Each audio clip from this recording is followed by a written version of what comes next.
welcome to This Week I'm Learning. Our usual host has abandoned us, so this time it's just me. Well, I mean, not just me. Yeah, I am the one that's hosting, kind of. We'll see. Tag him in, coach. He's ready to play. So this week, this is a podcast about what we've learned the past week or what we've researched about 10 minutes before the episode starts.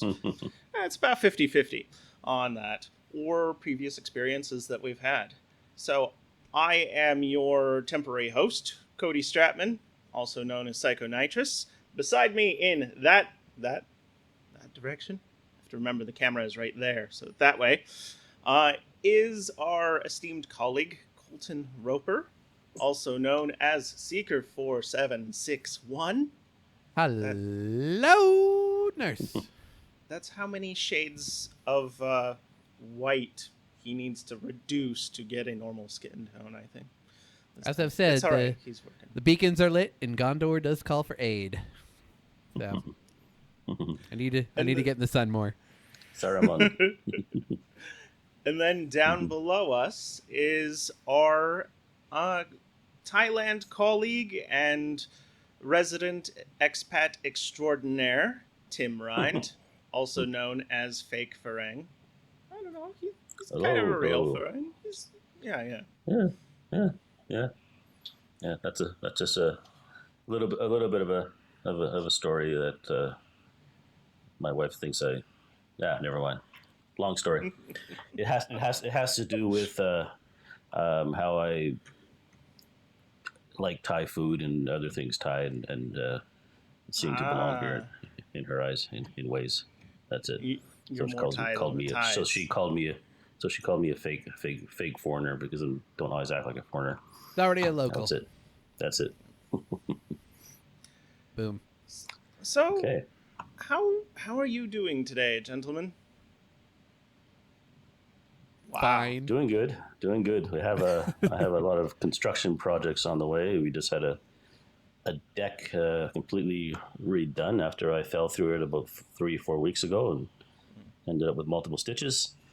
I'm getting a fence done because somebody's made a restaurant near our house. So we need a little bit more privacy. So we're getting our fence a little bit more privacy. So we have to when we use the pool, we don't have people looking. Okay. Oh, we'll always look, Tim. Don't you worry, baby. You do that people with pride. You go out there and strut your stuff for the people eating. Yeah. There's a reason Cody spent all that time with you. He was setting up a webcam. Don't worry about it. Yeah. Stay tuned for the links. Yeah. People, so I'm gonna actually do a YouTube video on the deck, but I have to be careful when you're doing that because you don't always agree with everything the builders are doing, and in this country you really can't criticize anybody in public media. So it's just not going to be a lot of commentary or details about it, but you'll see some of the progress of the deck and the final finish. Nice. We're 80 to 90% happy. Yeah. Okay, that's more than the 20 to 10% unhappy. So that's a good ratio to have.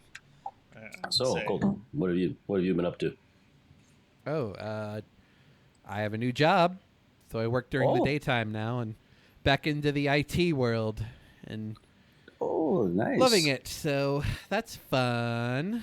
Don't have to work at night anymore. So maybe eventually I'll be a healthy toasty brown instead of pale and pasty like I am now. No, you nice. used to be like the darkest, most magnificent of all of us. It was. I was a Greek god back in the day, so we'll see if I can get back to that. I doused myself in olive oil every day. It's all about getting back into routines. So stay tuned for that. It's expensive to be sexy, I guess.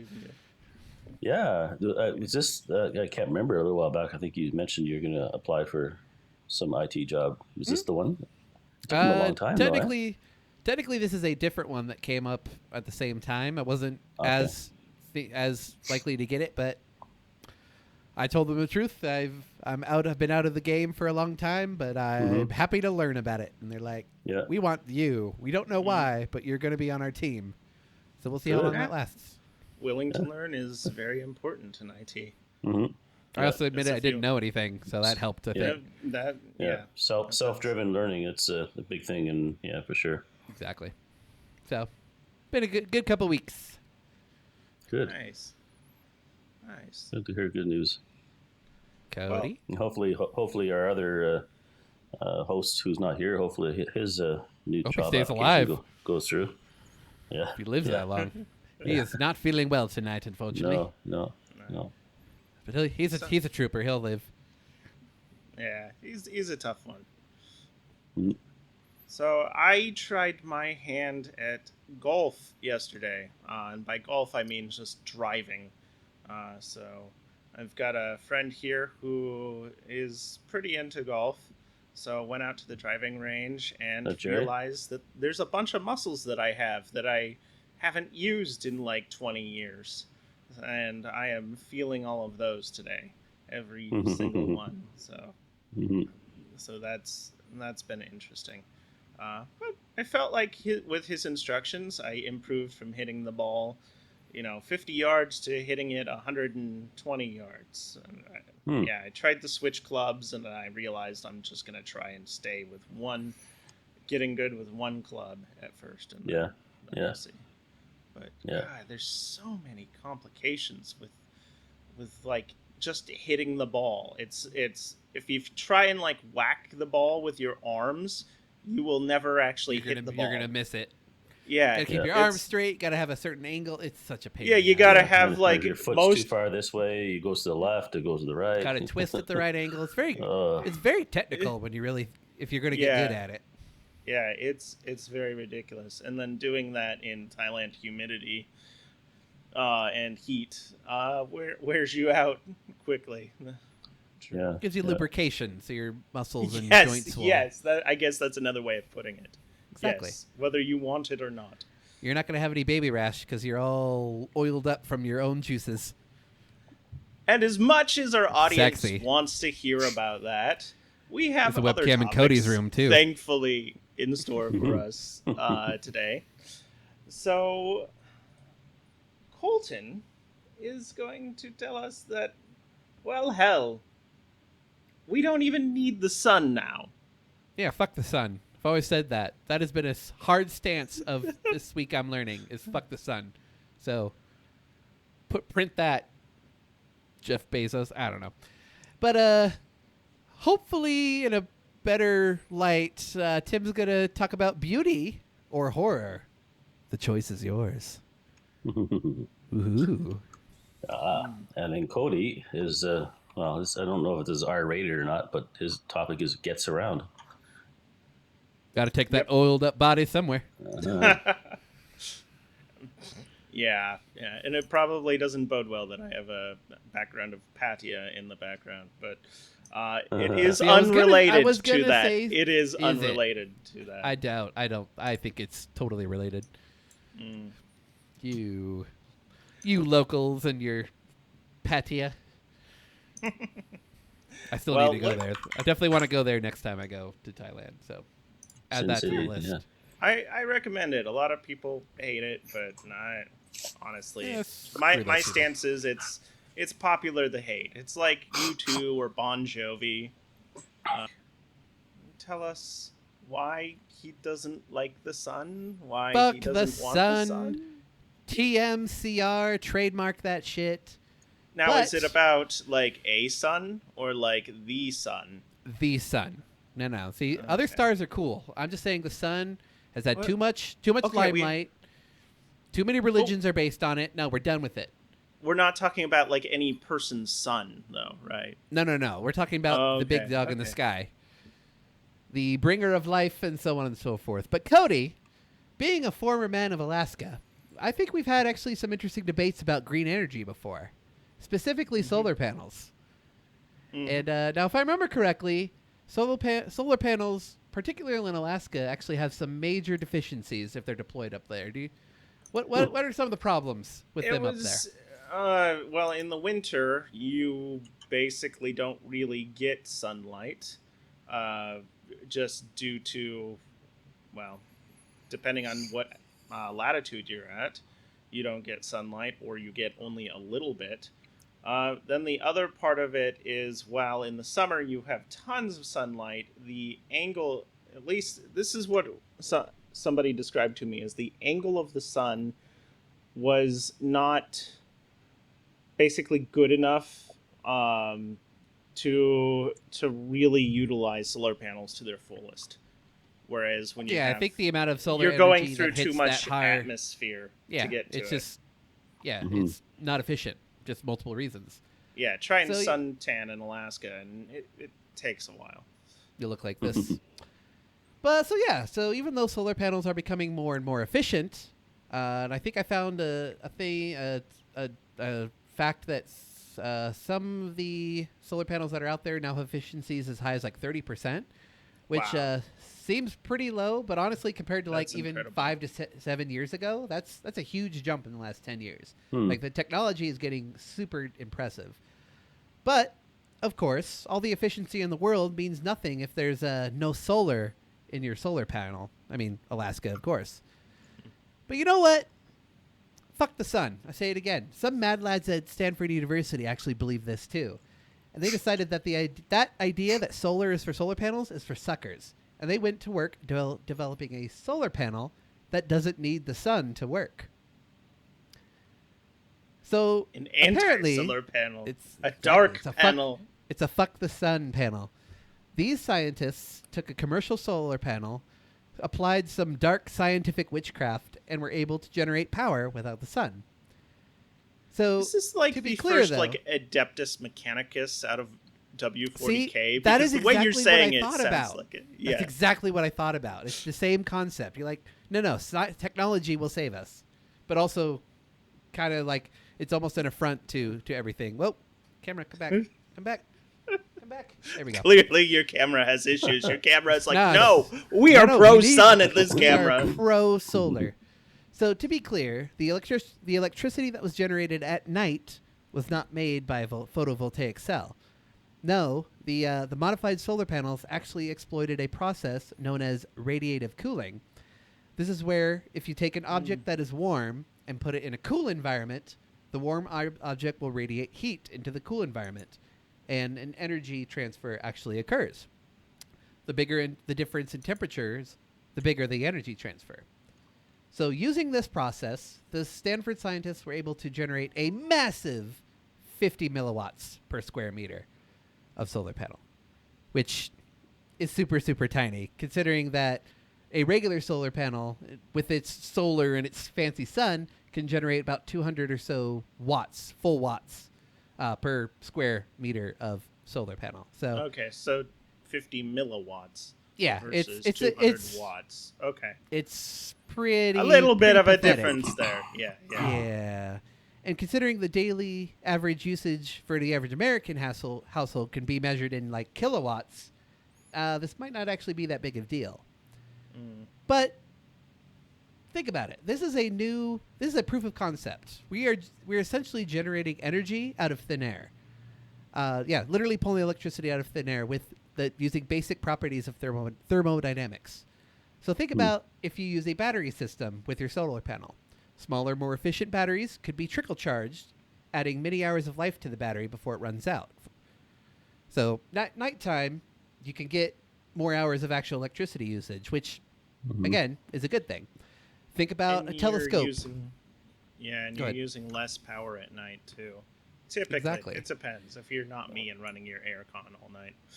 Well, but the point is that's one of the problems that solar energy has is that you have to have a giant battery to make it worth it. If in my house I have like 90 computers, so solar panels aren't really an option for me, at least in terms unless I went battery or anything, or huge ass batteries, which are tens of thousands of dollars. They're getting better, but they're still prohibitively expensive.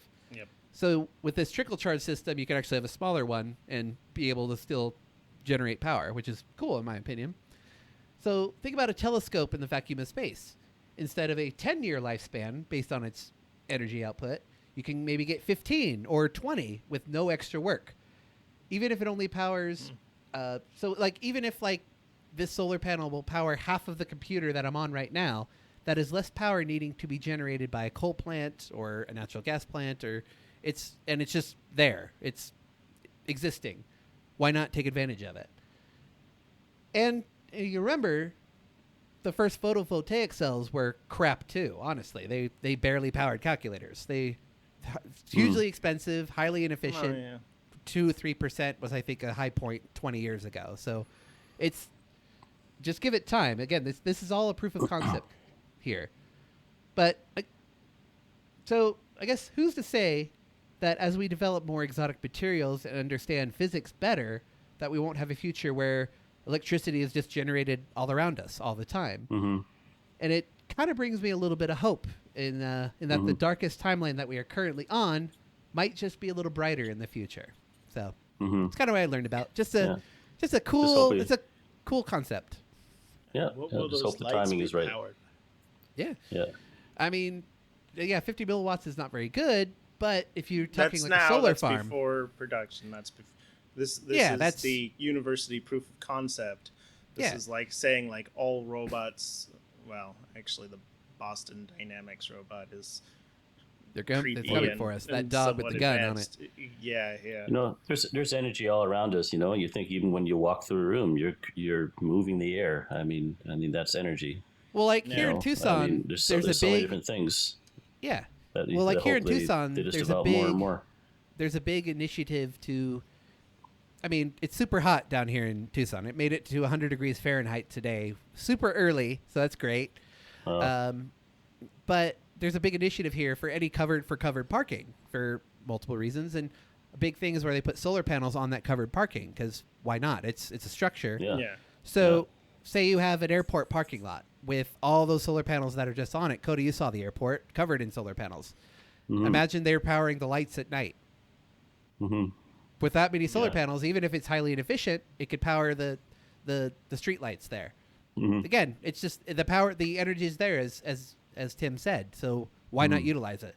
Mm-hmm. And again, as we learn more and more about the way the world works, who knows? Maybe we'll find dark matter and be able to convert that, dark energy, whatever you want to call it. It's the type of innovative thinking that we need right now if we're going to make it. Yeah. So yeah.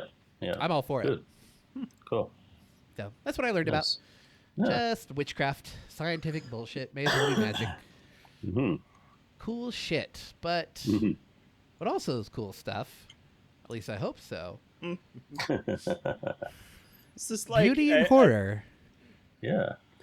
Okay. Movie or something. Yeah. What's going on, Tim? We've always been told there's no sound in space, but apparently there kind of is sound in space. There's a black hole in the center of the Perseus galaxy that's been associated with sound. And that's because there's pressure waves sent out by the black hole caused by the cluster's hot gas. And they found that this could be translated into a note, that it is actually what they quantify as a sound. But it's 57 octaves below middle C. But they've converted it so that's within the human audible range, and so you're really listening to a black hole. And this was released by NASA, and they have a YouTube video on it, and it's really quite eerie. And I'm going to play it.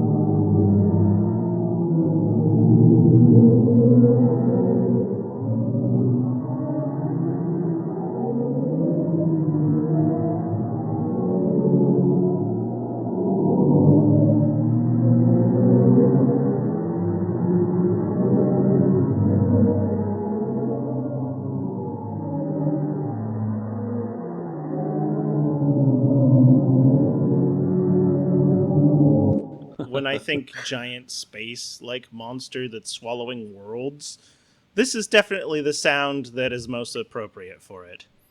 Yeah. It sounds like it belongs in a Space Odyssey movie or something like that. It's kind of interesting that you picked this topic, Tim, because there's another topic that I was going to do.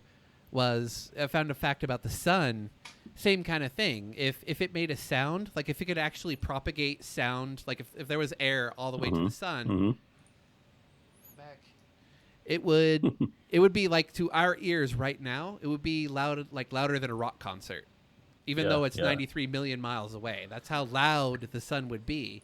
So I'm not surprised that a black hole, however many light years away, we could probably hear it. Honestly, I wouldn't be surprised. We could totally make it happen if sound propagated like it does on our planet here.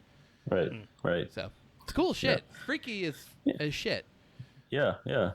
I mean, if you ever know anything about electronics, you can create an audible sound if you mix two frequencies together. You mix whatever frequency is of this, and then you mix it with another audible frequency. You will get a frequency that's audible, that's been modulated, basically, to that sound. But I have one other really short topic. Now, this is assuming that you really, if you went to Mars, it costs a lot to bring materials to Mars, and it'd be very expensive. So if you want to build any sort of structure, you'd want to be able to build something using what's available on Mars. So there's a company that is actually developing a brick that you can use, that you can make on Mars. And the interesting twist to this, but you can guess what some of the materials are that they will use to make these bricks. And they've already proven it can be done. And not made by waste, more is studies. How did you get that? You got it right. Yeah. Thank you, the Martian. We're going to go like the urine. Mark Watney version. It's human urine, bacteria, and Martian soil. And well, is it part of the problem with like regular concrete? Is because there's no oxygen on Mars, and oxygen is actually a very important part of concrete making, if I remember correctly. There's something missing on other planets that concrete won't work in space or on other planets based on oxygen or nitrogen or something. Yeah. Also, I would wonder it's this bacteria that that really is a big part of this, but because Martian soil is very, very heavily in iron, they say the bacteria wasn't doing too good, so they use urine and so on and so forth. But anyway, so if you want to use bricks on Mars, I don't know who wants to use bricks on Mars. Well, but that's how they will do it. We're probably not going to be licking buildings like we do here on Earth. No. Just me? Okay. But I guess, it's building something is better than trying to bring it with you, I guess. And so I'll put a link to what this. else are you going to do with it at that point? Makes perfect sense. Yeah, space bricks out of human urine on Mars. Yeah, an age we but live. Then again, you'll be competing with. I'm thinking, even if you want to do that, you'll be competing with the other use for urine, which is water reclamation. I would think you'd want to reclaim that water. Yeah, unless you find a source of water. Well, on Mars. how much water do you need to make a brick? How much urine do you need to make a brick, Tim?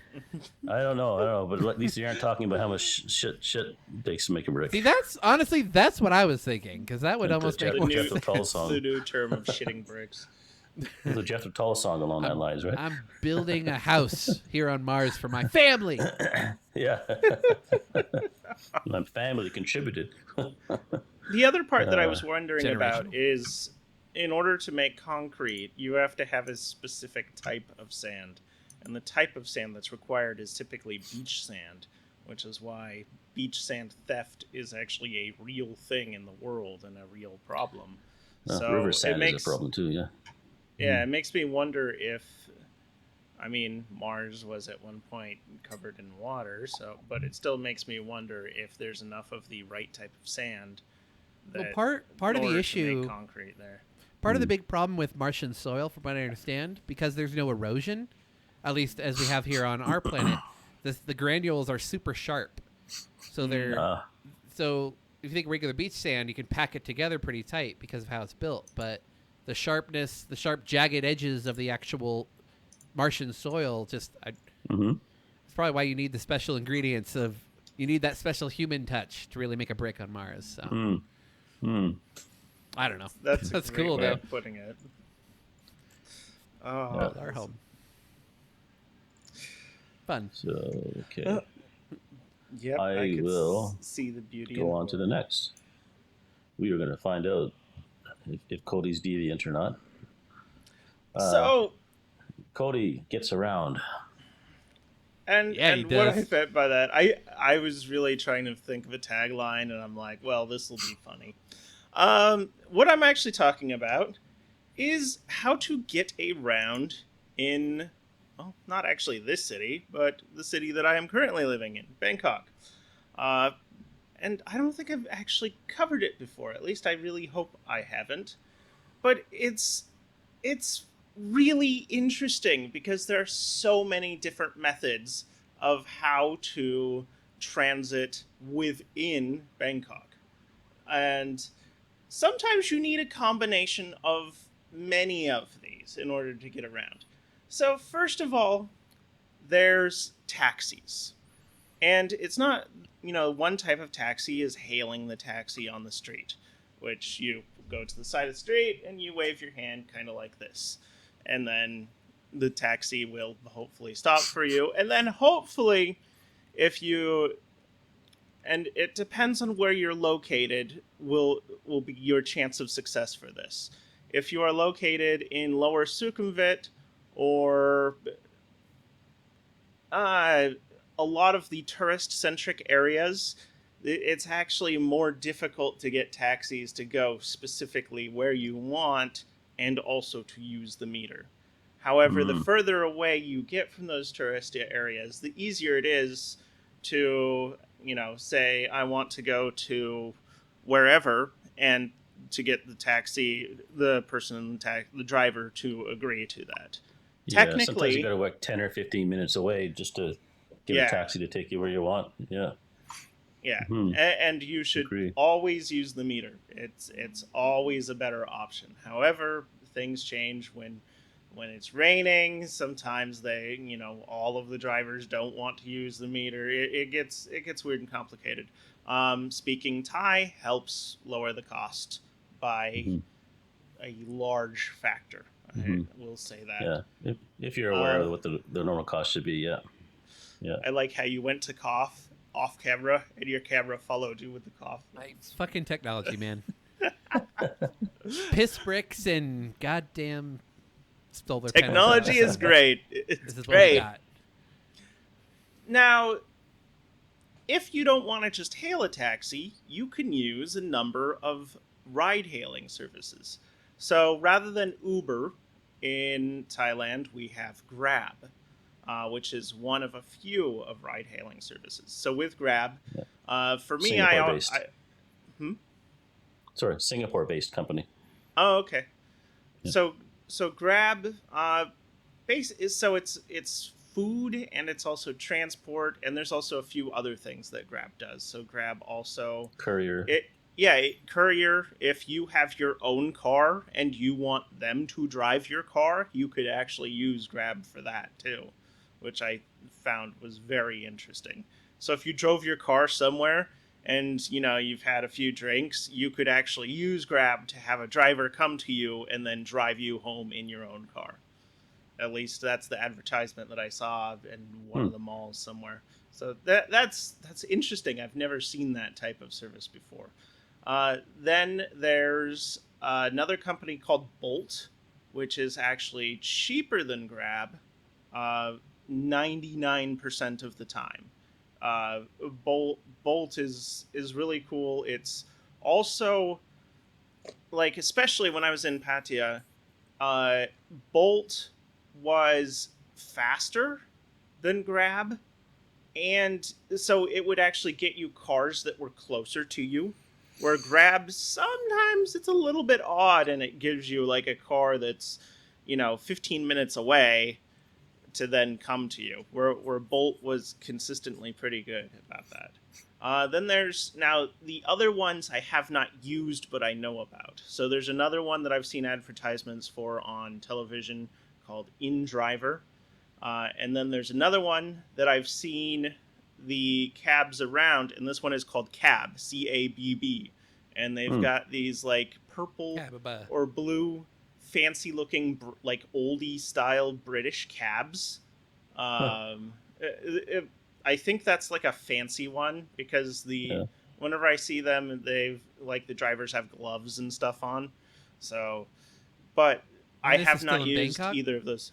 Yeah, both of those are in Bangkok. I know that I say, like, all of Thailand has those fancy British cabs? Okay, cool. Not I have not seen the British cabs outside of Bangkok. So mostly this topic is just focusing on Bangkok, but some of these are located outside of Bangkok as well. And Here in then Cham, you pretty well can't get anything. yeah, it's having your Yeah. own thing. Yeah. So then, kind of as a slight adjacency to this, you also have what are called motorcycle wins, and it's basically a group of people, typically like on a major street corner, that will have a bunch of motorcycles, and you'll see probably anywhere from 2 to uh, 10 if it's a really popular one.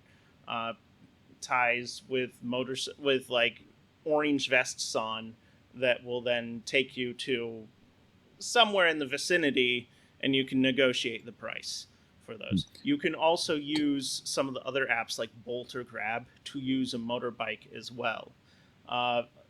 When and this is kind of special for Bangkok too.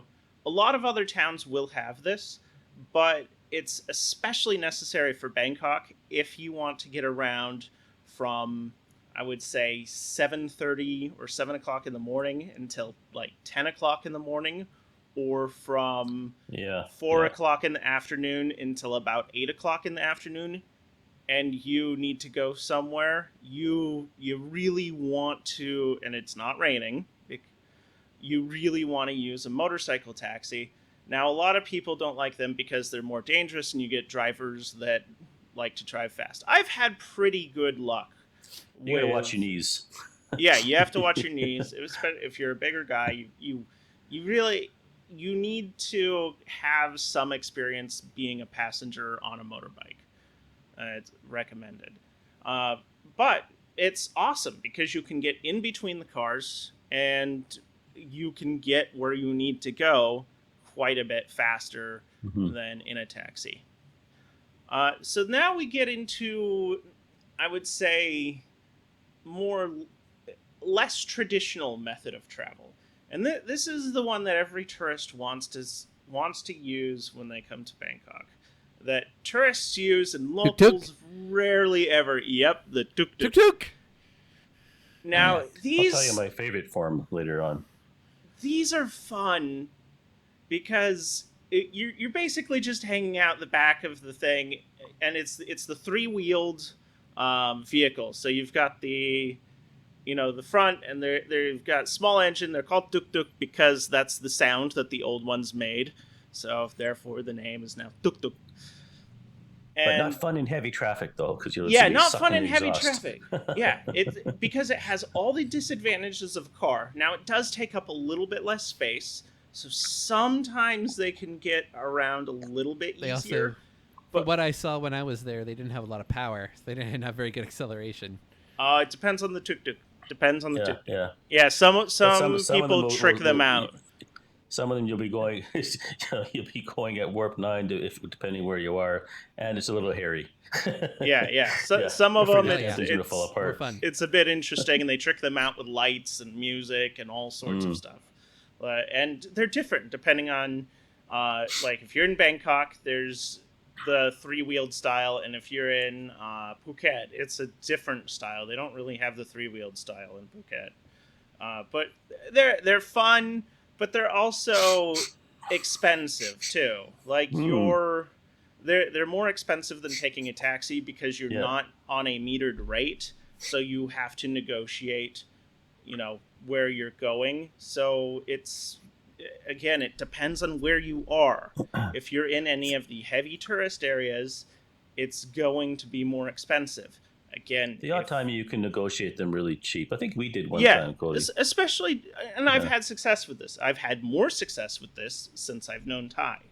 I will tell you that speaking Thai makes a huge difference in the price that you are going to pay. if you can convince them that you are not a foreigner right off the boat and you have an idea of how much things should cost, then you're going to pay less for it. And the other part that you have to be wary about, with especially the tuk-tuks, is that if you ever get one that wants to take you to your destination for like 50 baht or 20 baht, they're going to take you to a bunch of different places that you don't want to go first with high pressure. Unless you insist. Yeah. So, just my recommendation is, take them because they're fun, but just be wary. Just be wary about that.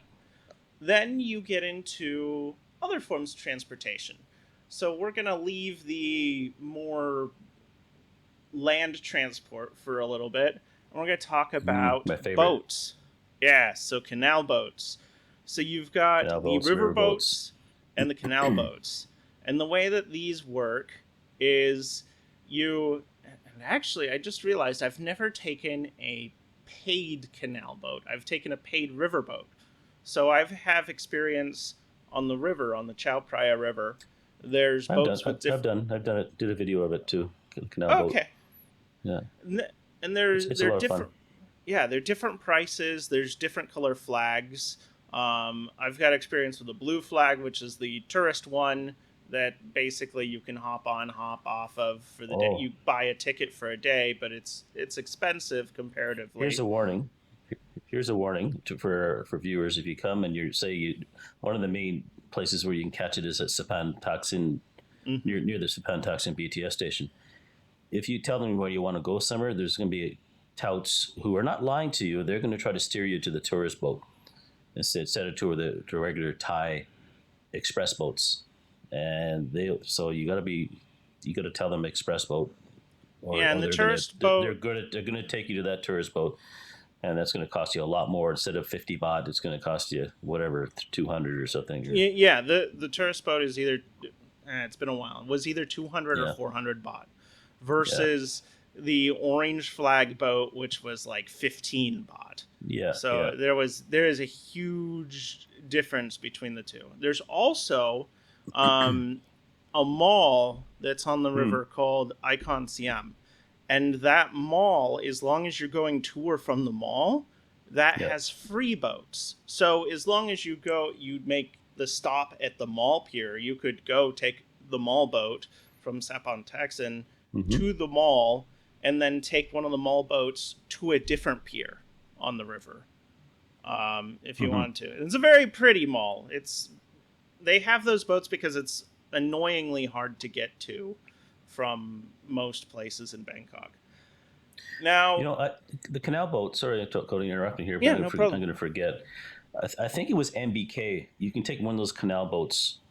I have to check my route on my video again, but you can take a canal boat, and it's a nice ride, and it gets you really close to MBK. I mean, some of those canal boats will go a long, long way, and the ride. As you're probably going to say, the ride. I just get so excited about this. The ride's a blast. You just see a different side of Bangkok. Absolutely. It's worth it. Yeah, because you're seeing people who live on the river. You're seeing there's whole businesses that cater to these that are all on the river, and you forget about this whole mode of transportation. Yeah. Instead of taking taxis, you've got these canals that typically aren't flanked by roads. So the only way to see that area of the city is to actually take a canal boat. And these are highly so important recommended because the bridges are few and far between. Or I mean, it seems like there's a lot, but if you're a pedestrian type person and you can't get to a bridge to get to the other side of the river, so these boats come into real play. A lot of regular office workers can't afford the BTS or the MRT daily. Yeah, and we'll get to those later. Yeah, we'll get to the BTS MRT in a bit. Yeah, they can't afford them. So things like river boats and wind taxis are really important. Yeah, the typical Thai person will take a river boat, like you said, motorcycle taxi, and the motorcycle taxi. The prices, the further out you get from central Bangkok, the lower the price is. So what would be a 40 baht ride in Lower Sukhumvit to go like a block turns into where I live a 10 baht ride, and to where Warren used to live, it was like a 7 or 6 baht ride, like for a much longer distance too. Yeah. So as you, again, and this is true for most forms of transportation, as you get further out, the ride gets cheaper. So the other more local transportation is the bus, or in Thai, rotme. And that is, so they've got two different variants. They've got the older non-air conditioned bus, and then they've got the air conditioned bus. And the way that these work is there's various bus stops with numbers on them. And you can use this app called Via Bus, and it actually shows you where the buses are and where the stops are. So you can use that to figure out where to go on these buses. When I came here years ago, before they had that app Via Bus, there's no way I'd get on a bus because I'd just get I have no idea. Like, where does this go? Yeah. Like, how do I get here? Yeah, but it's so cool because you can actually see the buses moving on the map. So now they're very cheap. So I'm trying to remember this correctly. I think the non-air conditioned bus, so like the fan bus, is 10 baht, and then the air conditioned bus is 15 baht or 20 baht. So okay. I'm trying to remember this. It's been a while since I've taken. So like 30 to 50 cents for American listeners.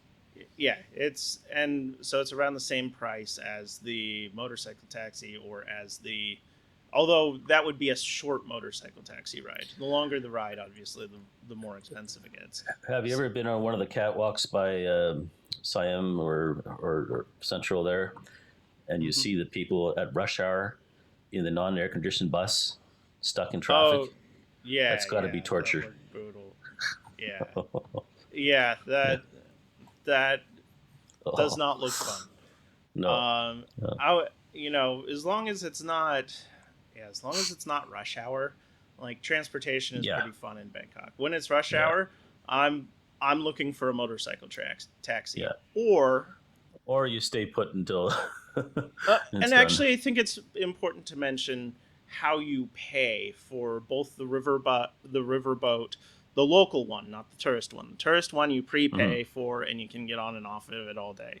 The local one, you get on it, and then there's somebody who walks around. God, I hate to make this motion, but walks around with a metal canister that has the change sound in it. She shakes it, and it's got the. Well, no.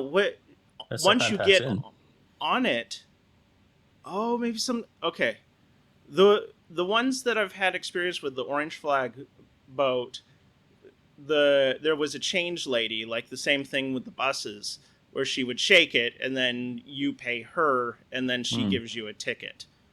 So you give her like 10 baht. I guess it depends where you get on. If you get on Sapan Taxi, you buy the ticket, and then if you get on to one of the other places, you probably. I'm trying to think. Some of them have ticket booths, some of them don't. Yeah, it depends. It depends on the boat, the color of the flag on the boat, and it depends on where you get on. The buses, they all have the the change person that's on the. If you want to see like an interesting commercial, there was a Thai Hearthstone commercial that actually featured like the bus system, and it featured one of the change people on the commercial. I will try and find it and link it in the description. I got a story to tell you. Okay. So it's okay. I was supposed to meet Evo from Bangkok podcast, and they told me to go by this hotel. It's near Sapan Taxing, and catch this boat that just goes right across. Well, I went to what they described. The next thing you know, this boat is going to Asiatic. Oh, Asia. So it didn't. It didn't go across. So then I tried to explain to the guys, I just wanted to go there, and they were so nice. They after coming on the way back, they went and stopped somewhere where they aren't even supposed to, and dropped me off, and they wouldn't even take any money. I tried to give them some money for the effort, but yeah. So yeah, the more local you get in the transportation, the nicer people will be. The more that you get on a transportation method that does not regularly interact with tourists, the nicer they will be. Take with that what you will. Now, some tourists are assholes. Yeah, exactly. Some. The other forms of transportation I have kind of clumped together, but as much as they're clumped together, they don't. I'll explain. So, the first one that I want to talk to is the one that is the most popular that you hear about the most, which is the BTS. So, that is the SkyTrain. So, it's an above ground, the whole system is above ground. And right now, presently, it features 3 different lines. Actually, I forget if the red line is technically the BTS or if that's actually part of the train system. Okay, maybe it's 4 lines. Yeah, I haven't ridden the red line yet, so I could be incorrect on this. The 2 major lines are the Sukhumvit line and the Silom line. The Sukhumvit line starts north at basically near Donmung Airport at a place called Kokut, and then it ends way south at a place called Keha. I have actually been to the southernmost station on it. I have not been to the northernmost station on it. It from the furthest north to the furthest south, I would say it probably takes about an hour and a half to do the whole thing. Is Keha the one near the train station? Not that close, but near the train station market, the train market. I don't know because I haven't ever been to the train market. Or is that okay? There was an airsoft field near Keha. That's the only reason why I know about that. And then the other line starts basically in the middle of the city at MBK, which is one station off of the central station, Siam, where you can change between the 2 lines. And it goes out to Banghua, which is actually where you used to live, Tim. Yeah. So that's the shorter of the 2 line. To ride that line in its entirety, I would say it takes about 40 minutes, maybe even less, actually. Yes. Yeah, it's not that far on that one. And that works so you can ride that by either purchasing a ticket at the ticket counter at each station, and you can buy a ticket to go a specific number of stops. So you say, I want to, and you can either purchase it at the ticket window or you can purchase it in an automatic ticket machine. Say, like, I want to go from Ekamai to Banghua. I could do that. I could purchase a one-time ticket just for that. I personally don't recommend people do that because if they're like me and they have a spastic, like, oh, I would rather stop here and eat, then that's going to cause you problems. Plus, there's usually lineups at those machines too. Yeah, there's usually a line.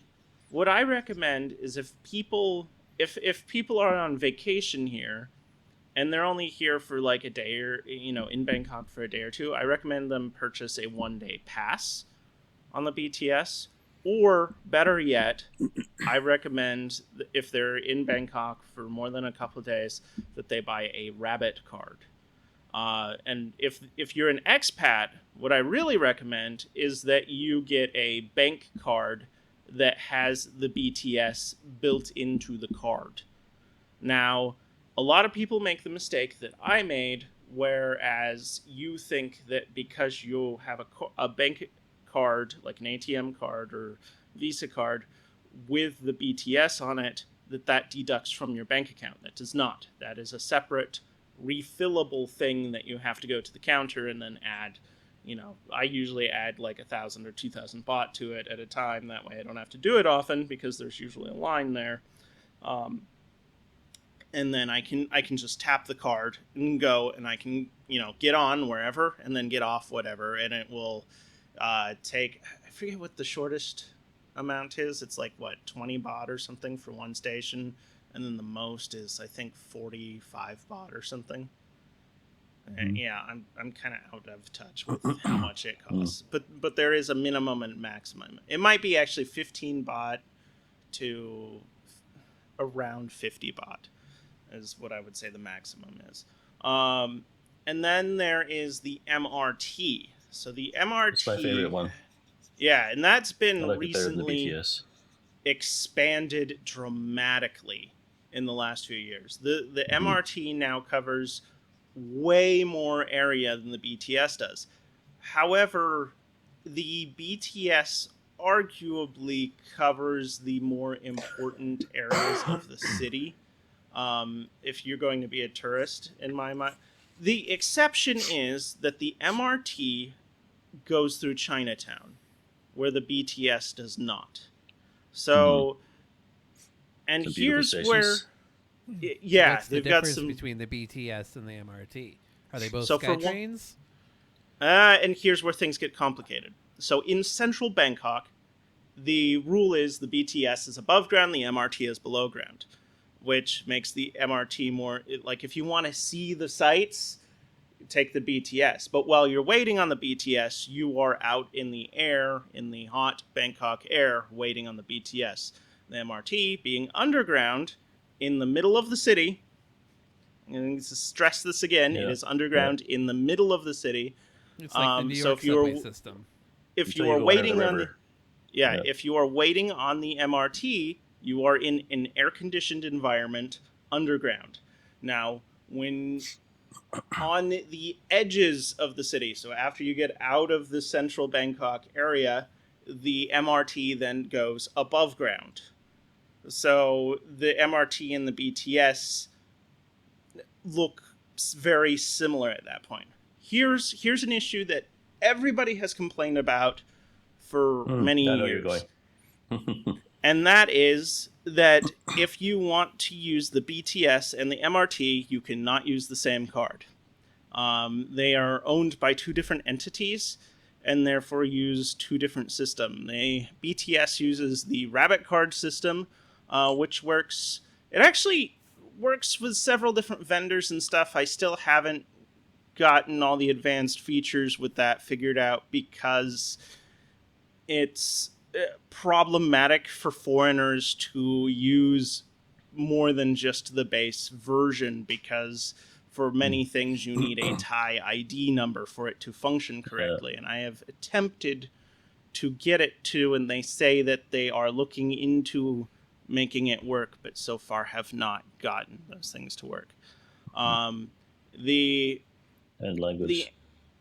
MRT... Yeah, I need to actually call up somebody now at this point. The MRT is starting to use interesting forms of payments. I've actually witnessed somebody use their smartwatch to pay for their MRT trip now. So you can actually... It seems to work with some of the tap-to-pay methods at this point. I have not tried it, but some other people, I've seen some YouTubers with videos on that. So it's interesting. And the MRT has a loop kind of around the west side of the city. It doesn't actually go that far. It doesn't really go on the east side of the city as of yet, but if you want to go on the west side of the city, the north side of the city, and it actually goes far northeast of the city as well, or far to the east side of the city. So if you want to go on those sides of the cities, I really recommend the MRT. There is one other line that I need to mention too that is very important, which is the airport rail link. So that goes between the main airport in Bangkok. So Bangkok actually has two airports presently. One is Suvarnabhumi, which is if you read it in English, it will look like it's Savarna Bhumi, but it is not pronounced that way. That's what it's called. Savarna Bhumi. Sure, you Savarna continue Bhumi. doing that. You tell the taxis that too. just as long as I am not there. I don't have to live there. They'll charge you I am more. planning on Yeah, spending yeah. more money You while you I'm are there. I don't welcome care. to do that, Colton. It's cheaper than where I live. I don't care. So there's that airport, and then there's Don Mueang. If you want to get from like the BTS or MRT to Suvarnabhumi, you use the airport rail link, which will connect to both of those systems in several different places. And it's pretty much, there's other stations on those. For instance, there's a station to connect to the BTS at Prayatai, which is basically central Bangkok. It's kind of north central Bangkok. And then there's one that connects to the MRT at Makasan, which is one station away from Asok or Sukhumvit, basically Terminal 21, which is one of the main hubs of Bangkok. And then, so there's actually one that's about, if I take a motorcycle taxi, it's about 5 minutes away from me at Rumkampang. So I could get on there and go to the airport, and that whole trip would take me about 30 minutes or so to get to the airport from my place. So combined with all of these together, there's an amazing amount of ways to actually get around Bangkok if you don't have a vehicle of your own.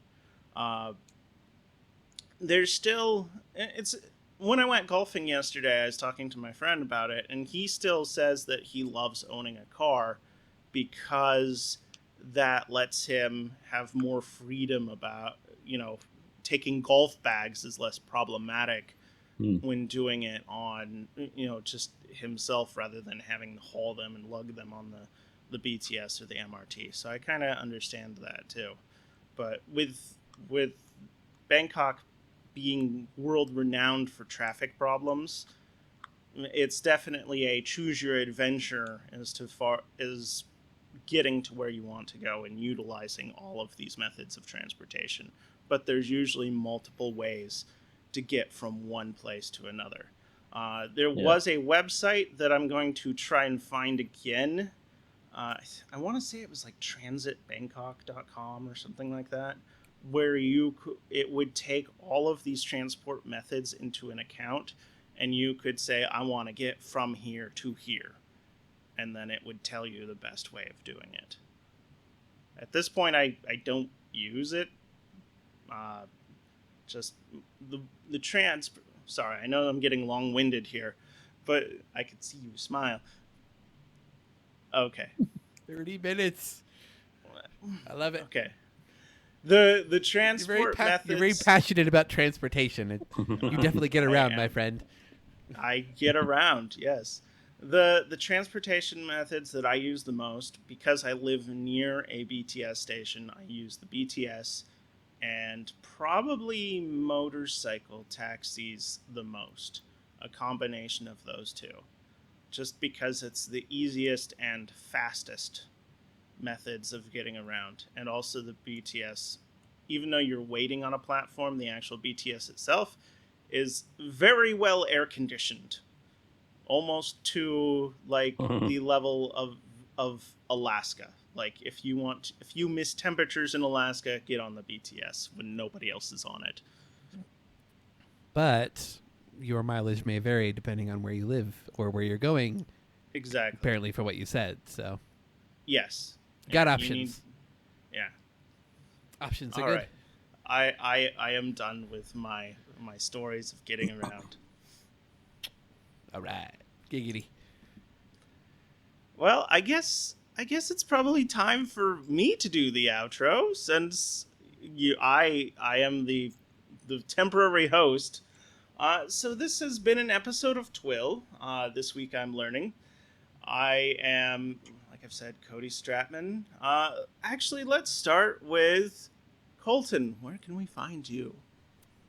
Well, you can find me not on them streets in Bangkok, but maybe one day I will go back there for travel. I will go back there And luckily, I have two wonderful guides who could help me figure out how to get lost, which is the best part of traveling in my mind. Yeah. But until then, you can find me on the internet as Seeker4761 on all the socials, as well as Seeker4761 at twitch.tv/Seeker4761, where I stream pretty regularly on Tuesdays and recently started a new tradition, weekly thing with Dracanis or Brandon, who's not here, but we'll be streaming random space games or random fly games or Way Out Wednesdays is what we're calling them. But they don't always have to happen on a Wednesday. So do you have to fly in these games or just be fly? Well, both is the purpose one. I mean, Star Citizen, apparently they have all these fancy new suits and stuff, so you got to be fly while flying. All right. And shoot fly. But speaking of fly, Tim, where can they find you? You can find me on Facebook and YouTube at Our Thai Journey, no spaces. And that is it. And Cody? That was rather quick. But there's a lot of content there. I know he was quick about it, but there's lots of stuff. There's lots of so many videos. Yeah.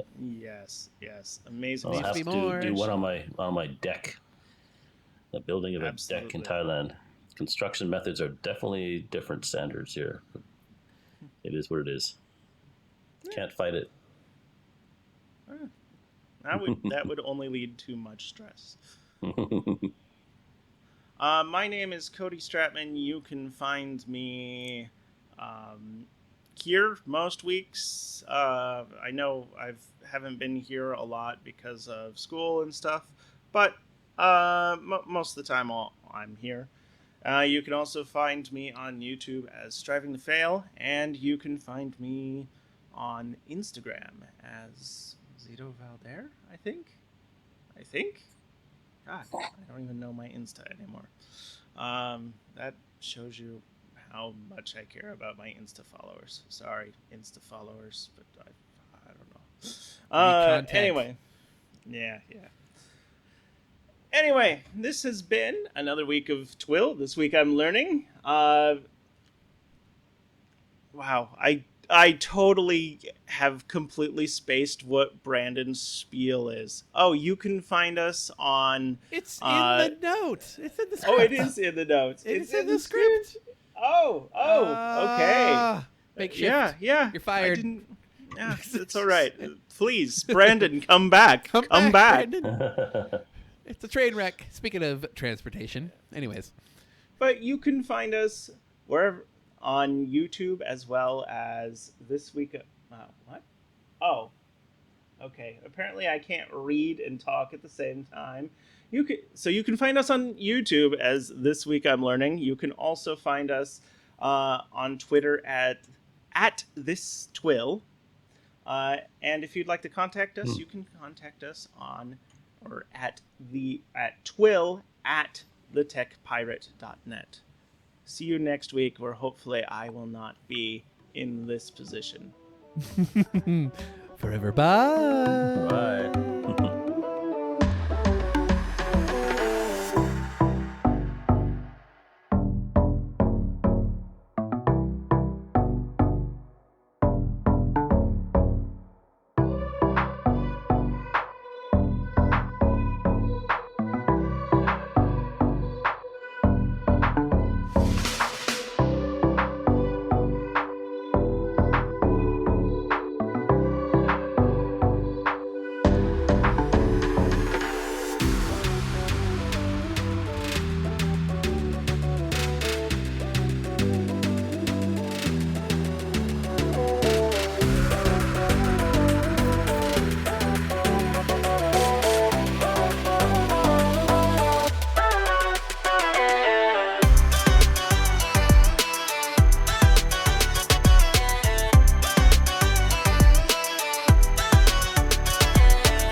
After TWIL.